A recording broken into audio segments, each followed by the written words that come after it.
Hello and welcome back, everyone. This is Tyler Weeb from Pro Physique, and today we're going to talk about what are the best reps and intensity for building muscle.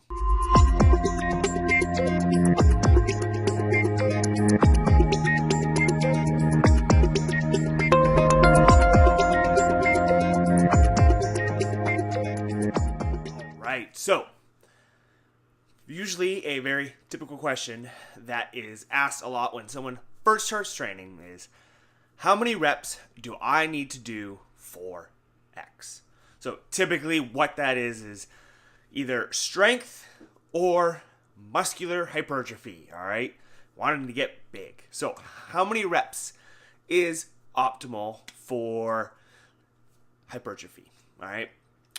So typically what we have seen is you need to go higher reps with a lower load for hypertrophy. So we are talking probably 15 plus reps, and we're looking at an intensity, around 65 to 70% of a 1RM.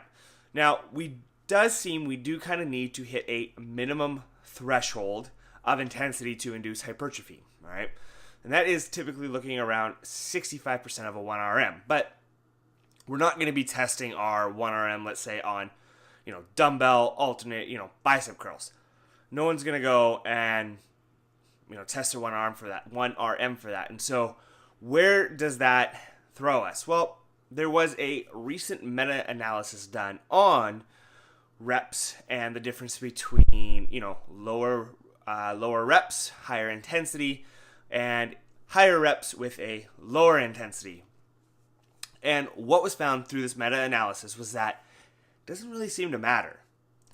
You can actually do different rep ranges to still produce the same effect. Okay, so where does that leave us? Well, that leaves us with a lot of options and a lot of flexibility within our training, which I am a huge fan of. Because if you do not have flexibility in your training and you do not enjoy your training, then you are not going to do it. So this really gives us a lot of play within when we're planning a program that is centered around hypertrophy. Okay, my recommendations is you probably do not want to take bigger compound movements like squats or deadlifts for a lot of reps. You are going to be quite tired and you're going to have a lot of trouble recovering from those sets. For a time, I was doing sets of 20 on deadlifts. Now, even though the intensity was lower, I was taking about 7 minutes to 10 minutes in between sets to recover from my next set. Whereas I could get the same benefit by doing, let's say, 5 sets of 8 at just a little bit higher intensity. You are still going to see hypertrophy. So I would recommend building your more compound sets around 8 to 10 reps and having a couple different days there, all right, with different varying intensities. Now, where the real fun can come is when we start getting into our more isolation exercises. So this, I have become a believer that, doing some higher rep ranges to really get a nice burn, to really get deep into the muscle fibers, and to really recruit a lot of more muscle fibers, and to create that change, higher reps can be quite useful. Again, I would not recommend doing this for all of your isolation exercises because, again, we do not want to go to failure all the time because we are going to have that much harder of a time recovering between sets, between days. And what we do know is that total volume that you do is going to be the biggest determining factor for hypertrophy, right? So for muscular gains. So pick and choose some exercises that you might want to do some higher rep range stuff with. A really fun one is like leg extensions where you could do a 40, 30, 20, 10, right? And so you do a ton of reps and it's not such a taxing exercise like saying doing sets of 20 on deadlifts, right? You are going to be able to do that much more. You're going to be able to get that nice little burn and you're going to be able to cover quite a bit of volume in a short amount of time. And I do believe that there are benefits of just going that far and really taxing the muscle, right? So the bros are right on that going to failure on occasion is going to be great.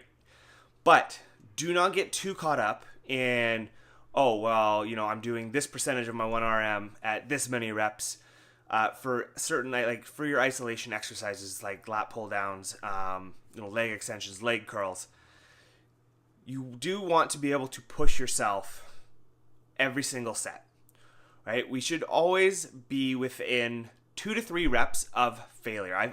That's usually what I tell my clients is, you're pushing yourself hard enough, you go, okay, each set I could have done maybe 2 more reps. Because again, we don't want to go to failure on every single set. So I really like 4 reps for hypertrophy is to do a little bit of everything, all right? Changes up the programming, right? It's just not sets of 12 for an hour and a half. That's not a lot of fun. So you get the varying rep ranges, you get maybe a little extra burn on some rep ranges, and it helps with just kind of manipulating the volume, getting a little more volume if we're doing, 15 reps, 20 reps, or we're doing giant sets like the 40, 30, 20, 10. So after all of that, what are the best rep ranges for hypertrophy? Well, what is probably optimal is going to be between 10 and 15 reps. Like I said, about 2 reps in reserve, especially for your isolation exercises. You can put in a smattering of giant sets like that, like the 40, 30, 20, 10. Do some drop sets, okay? Again, don't do a lot of them because you are going to have trouble recovering, and you're just going to be a lot more fatigued, which can hinder your intensity and your overall volume. For your compound sets, so like your main working movements, so let's just say a squat and a deadlift, I would definitely keep those between 8 and 12. And again, we're looking at that minimum threshold, at least 65%. Depending on your goal, that percentage is going to change. If you are really worried about getting stronger, well, the intensities are going to be different. But if we're really worried about hypertrophy, we're probably never really going to get above 85% of a 1RM. All right. So track total volume, have some drop sets, have maybe some giant sets, depending on where you're at in your training age. All right. If you're starting out, you don't really need to worry about those type of things, and you'll be good. Just kind of sitting in that 10 to 15 rep range and just making sure that you are pushing yourself each and every single set.